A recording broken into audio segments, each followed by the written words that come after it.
बड़ा बढ़िया गीत कसम के हमरे हारमोनियम वादक कैले। कौन गीत था मालिक?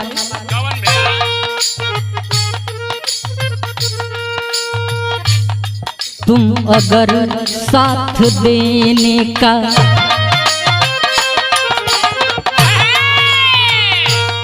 तुम अगर साथ देने का वादा करो, मैं ही मस्त नगमे लुटाता रहूं।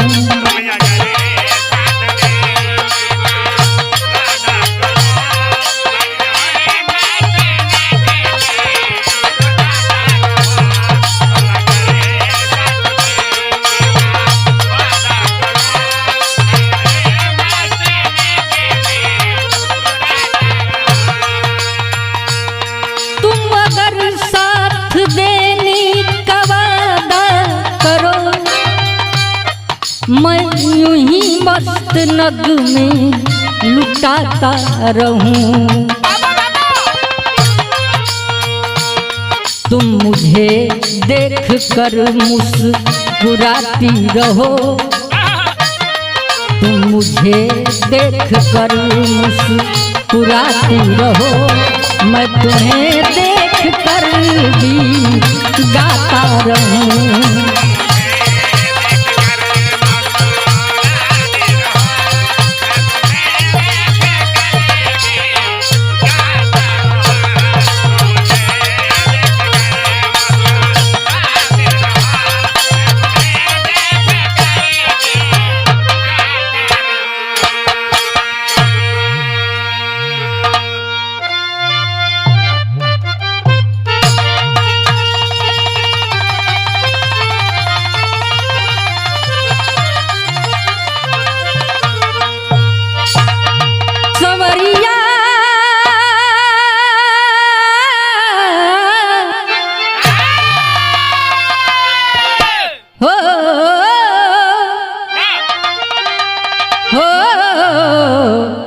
संवरिया भोले बाबा जोगिया हो राम।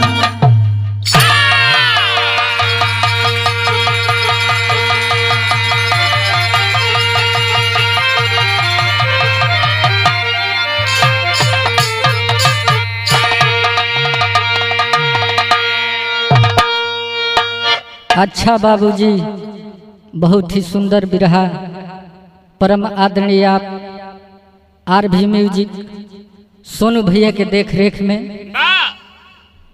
ये बिरहा हम एगो छोड़ता नहीं। हम गायक हरिश्चंद्र शर्मा एंड पार्टी की ओर से कोनो त्रुटि हो जाओ तो अपन छोट बेटा भाई जान के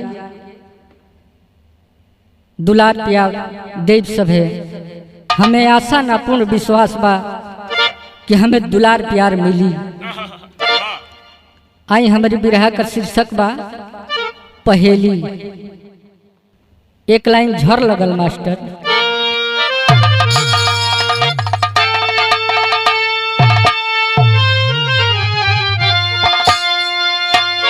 तो बुद्धि बिन व्यर्थ है वसुधा बस, अरे व्यर्थ जीवन जिसमें नयास, त्रास बिन व्यथित विकल नर न खोजत है नीर।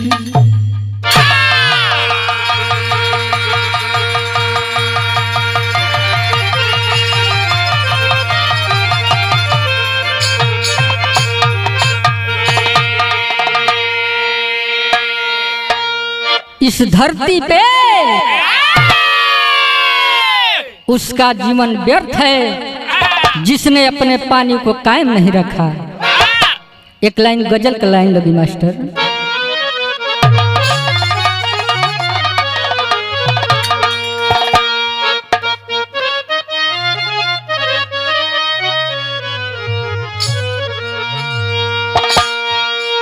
कोई आशिक अपने मासूका से कहता है, का कहलस?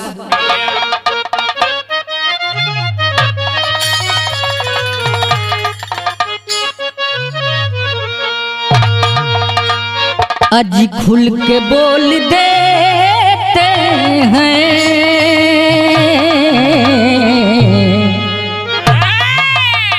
दिल में शक नहीं करते।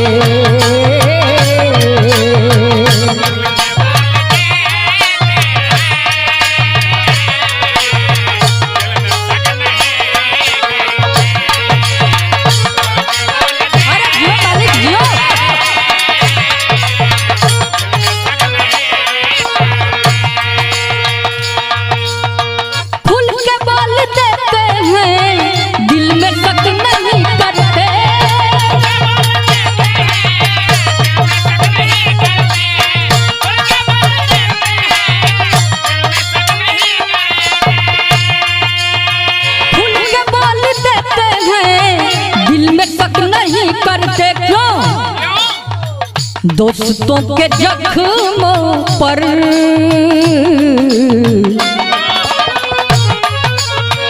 दोस्तों के जख्मों पर हम नमक नहीं रखते।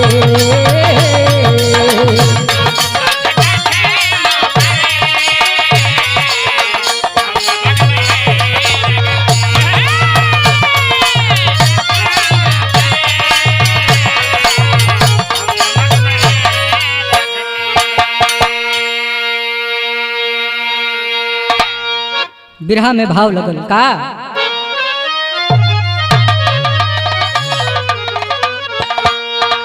अजी बुद्धि का स्वामी सदा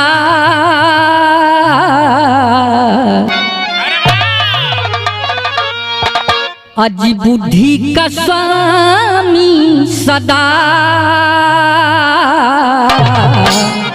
खुश नसीब होता है।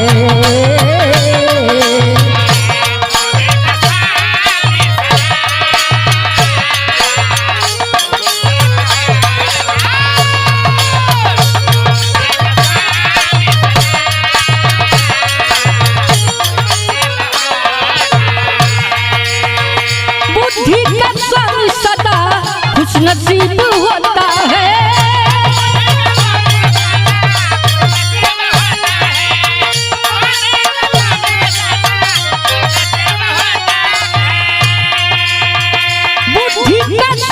सदा खुश नसीब होता है जो बुद्धि का बैरी सदा बुद्धि का बैरी सदा बदनसीब होता है।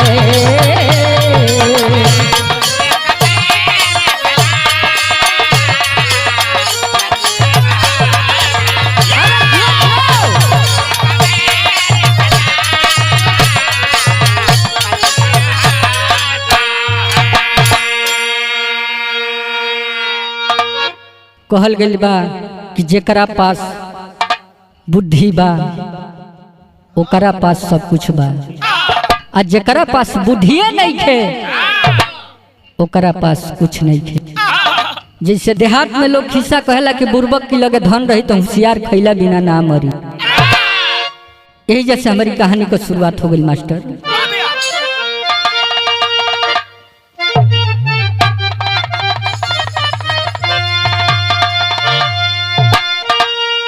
एक हमारे स्वर्गीय बुल्लू गुरु कहें, कैसे कहें मास्टर? कि राज दरबार में अकबर की नाम दरबारी थे, और सभी थे मुस्लिम पर एक हिंदू भी गुणकारी है। नाम है बीरबल अकबर से अजब नाता है, होकर के हिंदू हमसे अधिक मान पाता है। राज दरबार से अब इसको हटाना होगा, हटाने वास्ते षड्यंत्र रचना होगा। तो करेंगे हम सवाल री,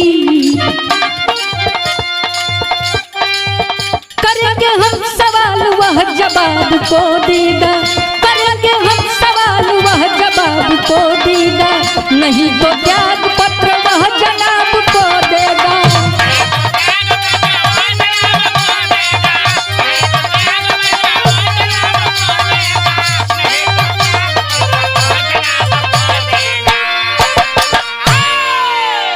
हमारे गुरुजी कहें कि कुर्सी का लालच सबके पहले में से है।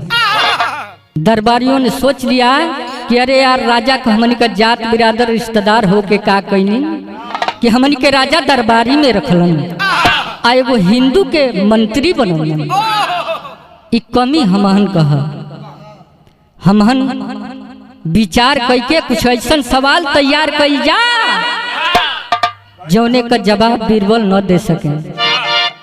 आपस में राय विमर्श करके एक सवाल की पुष्टि किए और जहां पना अकबर का दरबार लगा वही में उस सवाल तैयार कर लेनी कल गीत लगी मास्टर।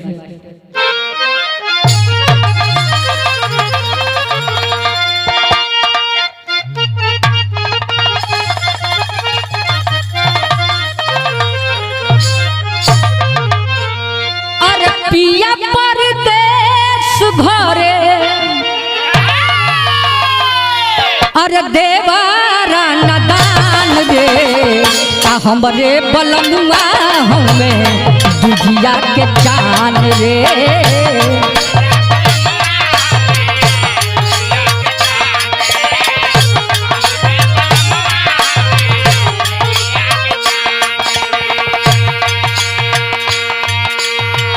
तरत से बढ़िया भाव फर्ज में है। भूपाल बीरबल से करेलन सवाल हो भूपाल बीरबल से।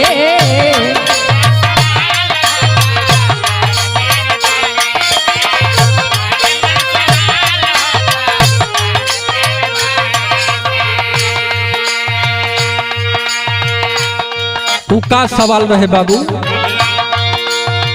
रखल बा नारंगी कुछ मध्य सतरिया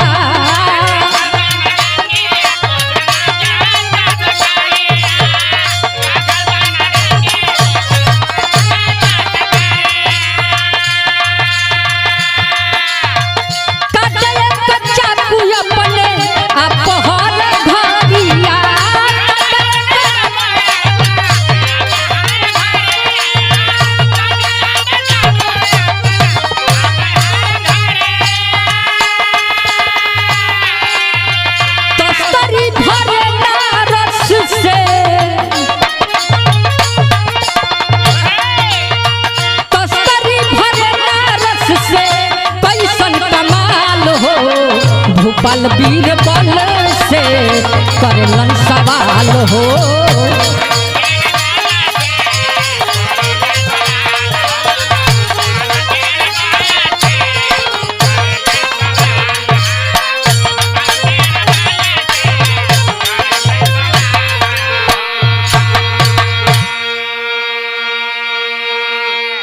बीरबल से सवाल कर दिए। एगो तस्तरी में एगो संतरा रखल बा और के एगो चाकू बार बार काट रहल बा लेकिन फिर भी वो संतरा की रस से तस्तरी भरत नहीं थे। आखिरकार ये है क्या? इसका जवाब आपको देना होगा अन्यथा दरबार से बाहर होना होगा। बीरबल सुनना ये बाबू माथा ठनक गई।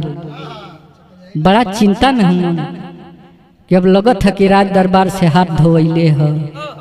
जहां पाना अकबर से बोले बीरबल कि सरकार हमें 1 महीने की मोहलत चाहिए। जहां पाना अकबर ने कहा कि हम तुम्हें 1 महीने की मोहलत देते हैं, 1 महीने का जितना खर्च बनता है बीरबल को दे दिया जाए। बीरबल ये बाबू लेके चलनन बड़ा गमगीन में हम माई शारदा के गोहराव था। बताओल गल कि माँ शारदा के बड़े ही भक्त थे। आँख नम बा आ चलत हम एक लाइन गीत लगी मास्टर।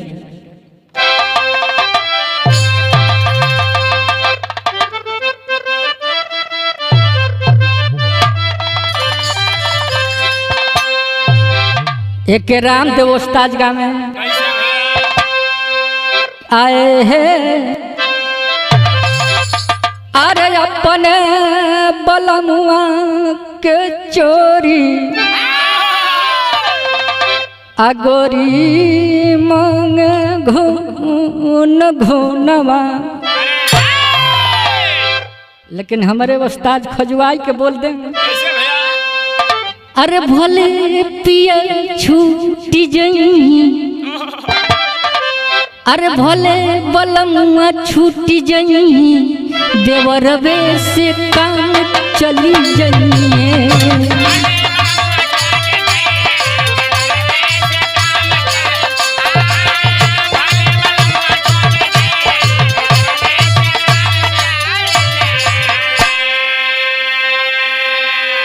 लेकिन बिरहा में बड़ी सुंदर बात लिखल गई।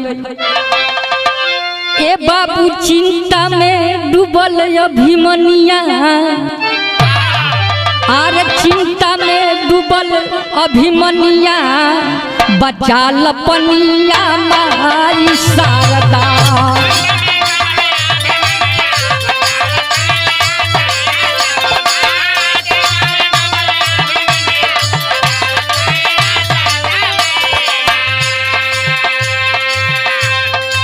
लेके मुहल्लत बीरबल अइले भवनवा,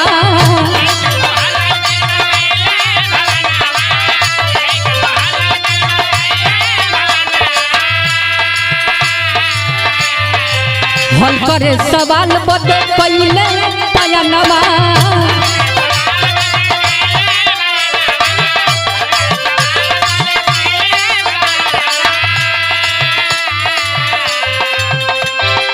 केहू ना भेटल ऐसन गनिया, ए बाबू केहू ना भेटल ऐसन गनिया, बचा लपनिया माई शारदा।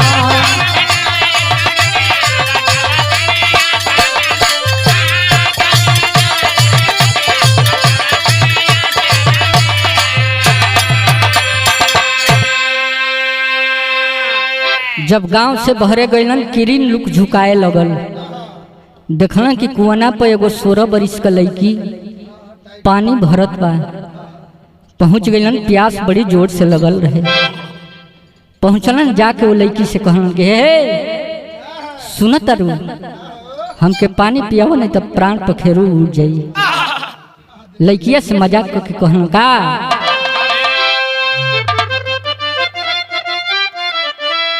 तब लड़किया जौन बा कहलस का कि काहे करेलो तू हमारी बड़ाई,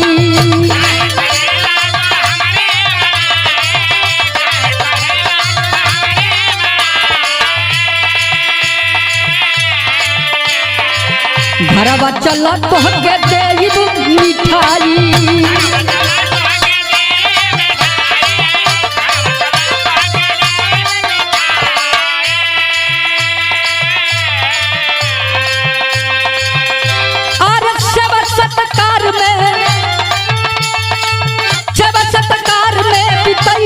रजनिया पिया के पनिया हो बर बचैला जीवनिया।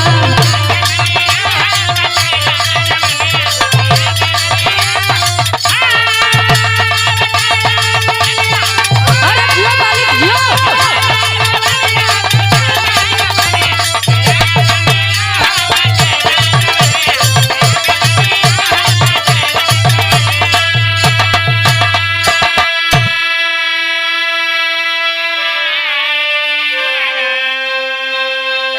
लड़किया कहलस कि बतावा इतना बड़ाई करत होबो आ ऐसे पानी पियबो धक दे लग जाई, अगर उल्टी उल्टी होखे लगे तबीयत खराब हो जाई तो अनर्थे हो जाई। बतावा इतना बड़ाई करत होबो, चलो कौड़ी भर मीठा दे, घरे पानी पीहा, आराम से इत्मीनान से बैठी है, आ सेवा सत्कार हुई, रात हमरे यहाँ बीती, सुबह जहाँ जाए के हुई चल जी है। बीरबल वो लड़किया के संगे चल गए, कहे से कि आस्थानो लेबे के रहे, रात होत रहे। ऐसे बीरबल जाके रुक गईलन, आ जब घरे गईलन देखलन कि केहू ना बा, तो लड़की से पूछत हम का एजा टेरी का लाइन लगी मास्टर।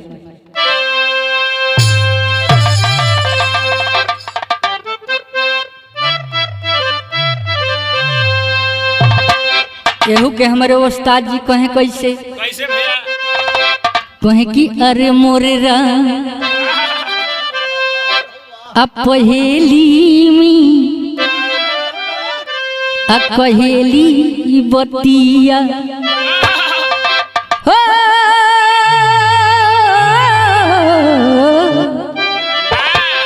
अरे पहेली में कहेली बतिया तपा के परपुमान पटुता की बन गहेली पहेली में कहेली बतिया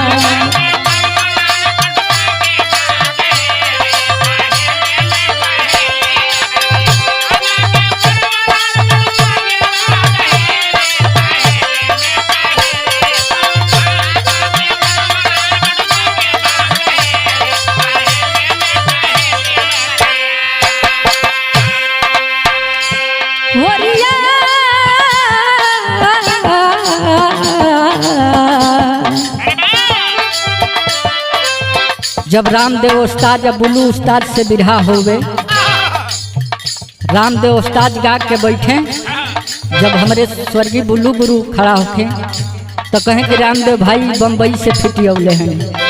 कैसे कहें कि जिया मट्टी डाह सुन हमारी गुजरिया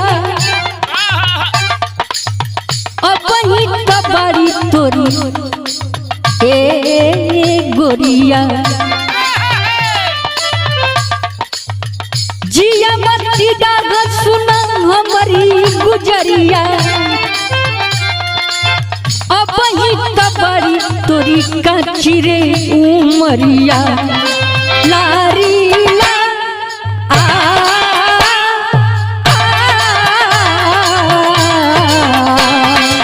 आग लगो हमारी झोपड़िया हम गाई मल्हा भैया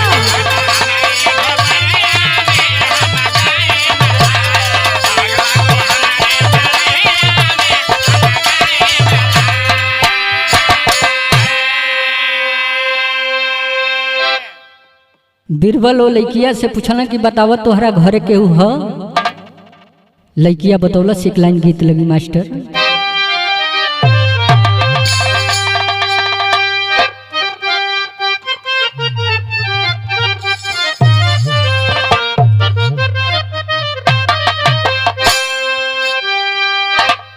कोनो मेहरारू अपनी सखी से कहती है अरे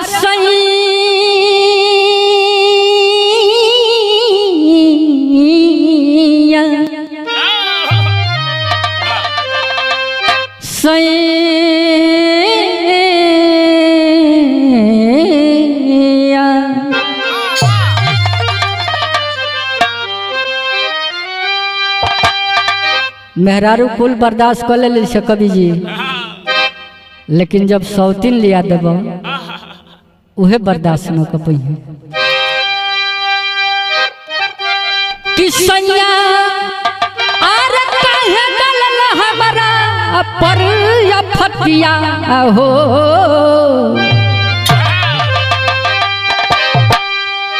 अरे सैया आ काहे गलल हमरा हो आ सवतिया लिया के घरवा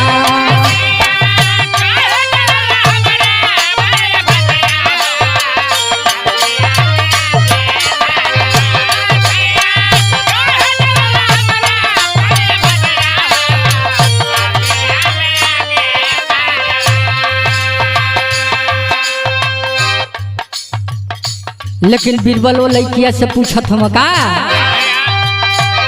कहवा बैल तोहर बाबू वो मतरिया हो कहवा बैल तोहर बाबू वो मतरिया हो गुजरिया अकेल घरवा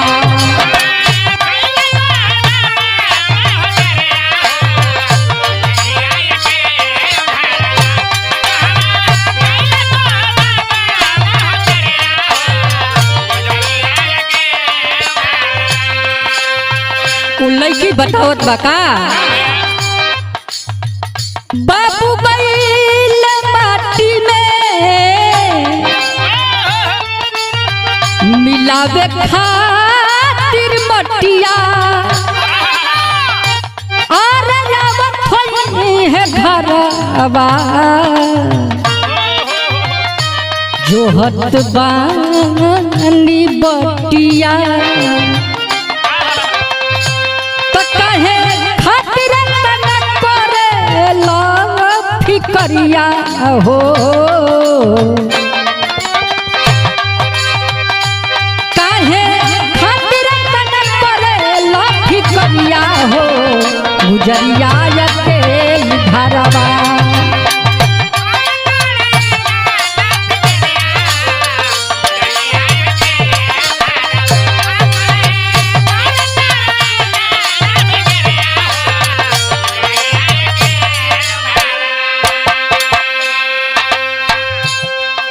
कहलस कि बाबूजी गइल हम माटी में माटी मिलावे बदे अबे औरते हुई उ नहीं कर रहा हम ताकत हूँ तौले दूसर का सवाल बीरबल कहन कि औरियो के हुआ माई बाप की बात लड़किया बतौलस का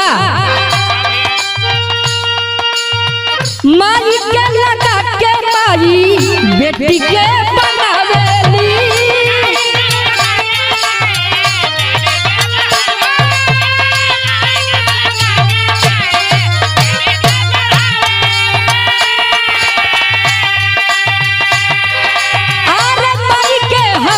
मारी चिता पर जरावेली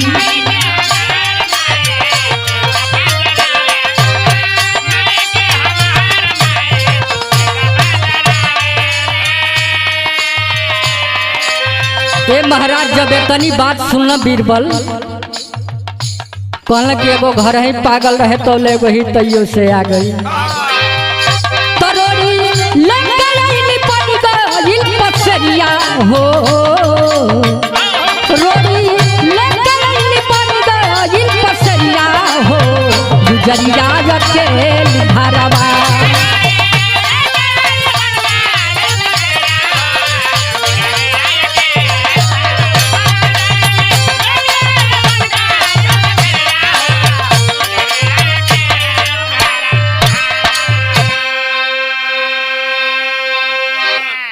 बीरबल सोचत हूँ कह रे महाराज एगो सवाल लेके हम खुदे परेशान हैं आ दूगो चट चट लाद दिहलस फिर पूछल कि औरियो के हुआ लड़की बताओ का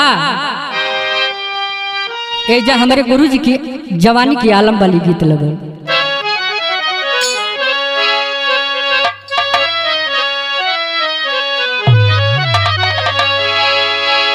कह कि अरे तोरे नथुनी पेयर मोरी गुइया कि तोरे नथुनी पे मरी गए सारा जहान तोरे नथुनी पे मरी गए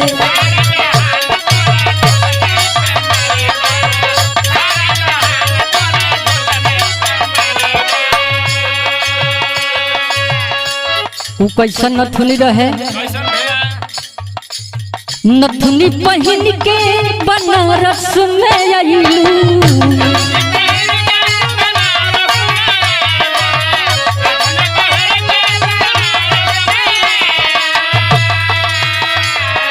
बनारस में आइलू बनारस में आइलू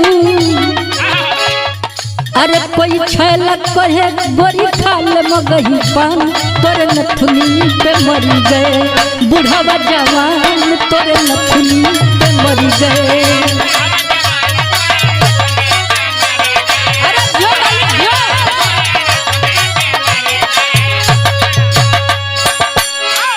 लेकिन बिरहा में बड़ा सुंदर भाव लिखल गई कि गोरी घरवा में के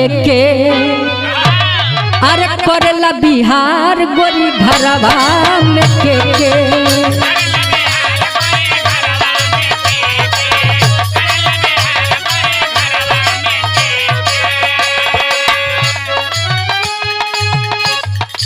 लड़की बताओ बका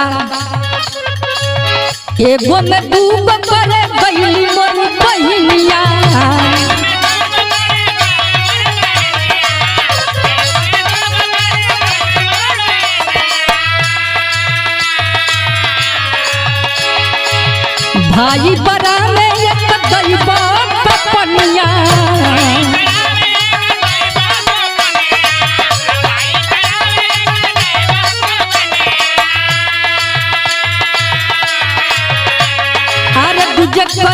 सावनी बहिन बेटी से बिगाड़ गोरी घरवा में के करला बिहार गोरी घरवा में के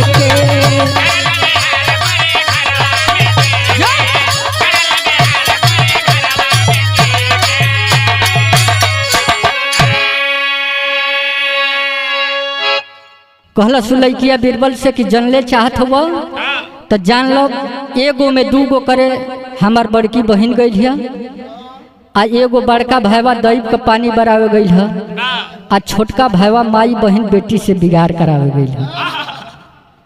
बीरबल सुनला और ही गमगीन में हो गई आ रास्ता ताकत हुआ ये बाबू तोले भैल का आल्हा का लाइन लगल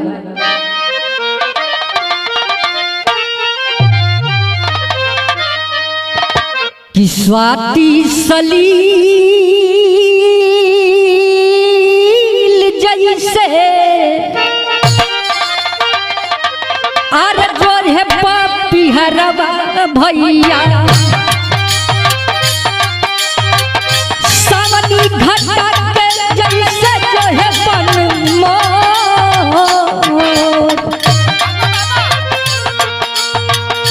जैसे बसंत में सुहागी कंठ जो है भैया सावनी घटा के जैसे जो है बनमोर वैसे बीरबल ज्ञानी जो है अपना जबाबा भैया मिलना जबाब मन होई गईले थोर तौले एक बूढ़ा दादा आ गईले समहनवा भैया बीरबल धधा के उनका धैली हल गोर कैसे कमाटी में मेरा बेला तू मटिया दादा दादा बतावे एक पड़ोसी मरल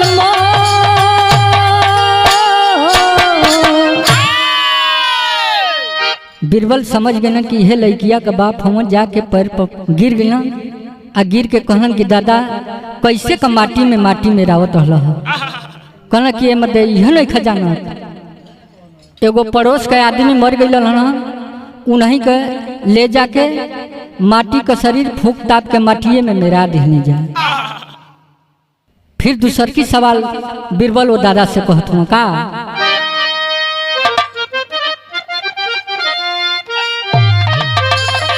कि माई के लगा के माई अब बेटी के बनावे कैसे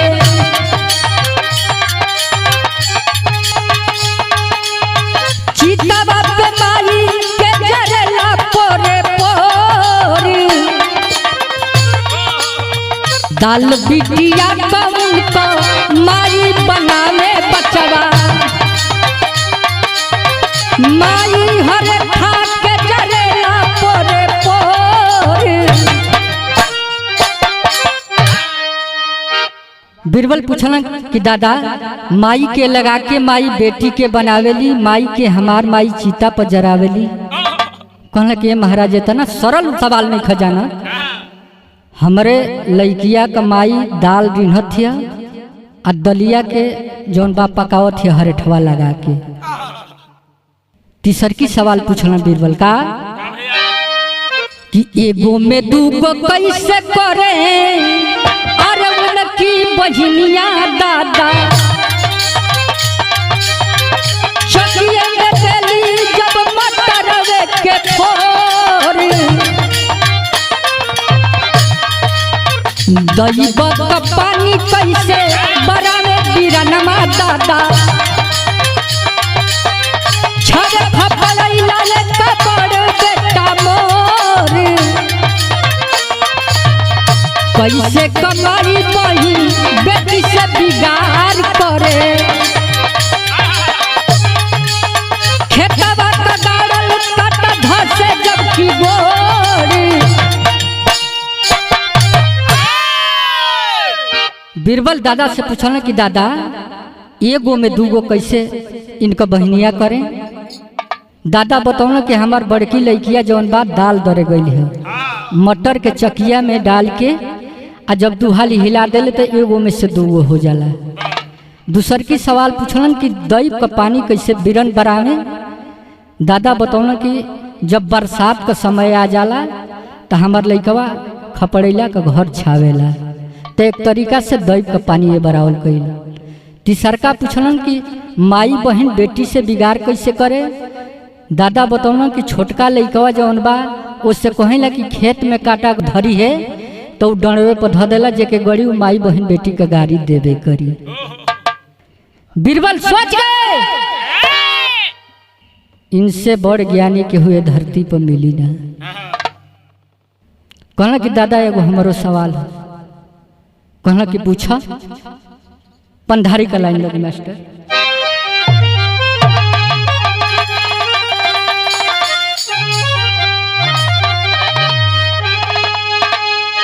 अरे नारंगी के रस सी अनाही तस्तरी भरी, तो काटे नारंगी के चाकू अपने आप हर घरी।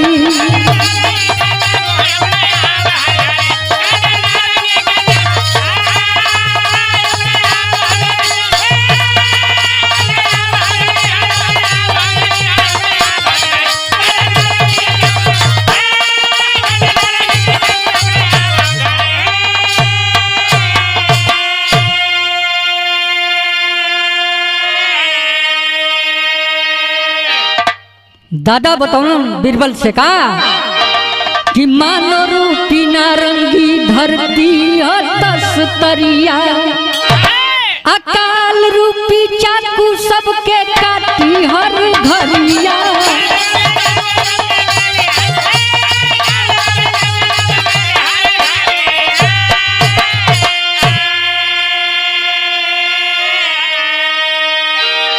रक्त रूपी रस से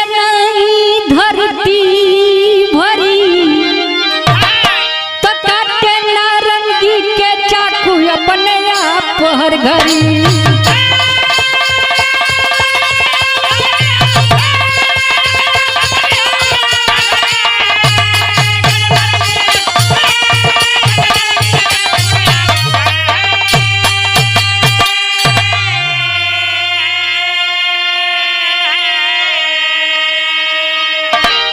दादा बतौलन कि ये धरती पर कितनो जीव जंतु मनुष्य का बलिदान हो जाई, लेकिन तबो ई रक्त से धरती डूबी ना। आखिर प्रमाण लिखल गल का कि पवते जवाब बीरबल दरबार, असवाली सब पकड़े जबकि भइले जय जयकार हो।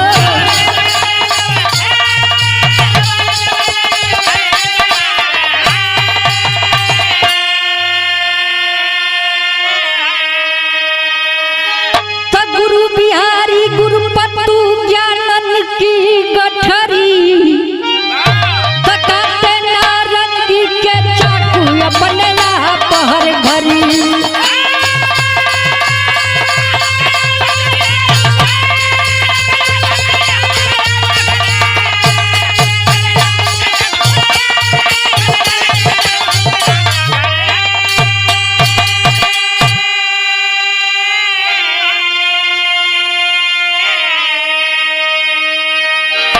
बीरबल दरबार में आकर के सही सही जवाब बताए और फिर मंत्री पद पे कायम हो गए।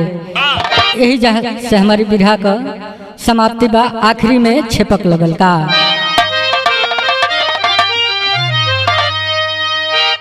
गुरु बिहारी गुरु पत्तू गुरु बुल्लू स्वर्ग हर साई, कथन करे कवि ओम प्रकाश आ गुरु काशी ज्ञान बताई। अरे पहेली में कहेली बतिया, तजुबा पे हरिश्चंद्र के सारद बस करेली, पहेली में कहेली बतिया।